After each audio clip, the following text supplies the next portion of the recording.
الحمد لله رب العالمين، والصلاة والسلام على سيد الأنبياء والمرسلين وعلى آله وصحبه أجمعين. أيها الإخوة والفضلاء والنبلاء، وقال النبي صلى الله عليه وسلم: من كان يؤمن بالله واليوم الآخر فليكرم ضيفه.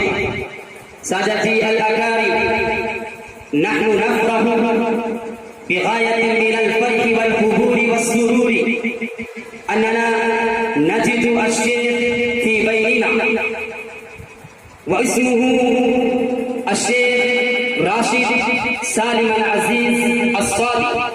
له جمعية كبيرة ولها ركن عظيم، إنها يقوم بمسؤولية بناء المساجد في بقعة من بقعات العالم، في ناحية من نواحي العالم، وخاصة في الهند، وإخراج الماء على الأرض. وقد تفضل لزيارتها.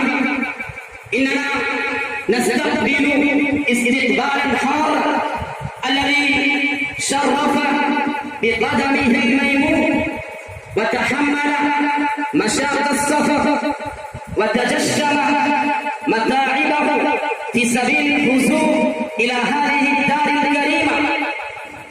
يا ضيفي الكريم، إن هذه الساعات، إن هذه الأوقات التي نجتمع فيها هي من أجمل الأوقات، وهذه الأيام من أجمل الأوقات، لأننا نتشرف فيها بزيارة الشخصية العظيمة المرموقة المعروفة في القرية التاريخية، يعني بانيبال، التي أنجبت أعلاما من القادة والمفكرين والمصلحين والمربيين. إنها تعرف، يعني بانيبال، من القراء الكرام، وإنها تقال هذه المدينة باب الهند.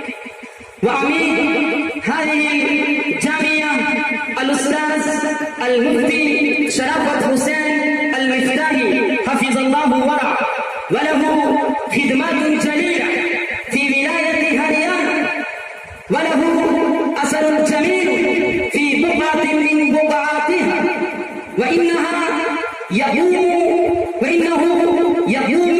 بخدمات جليلة، يعني من المساجد، يعني من المكاتب، يعني من المستضعفين.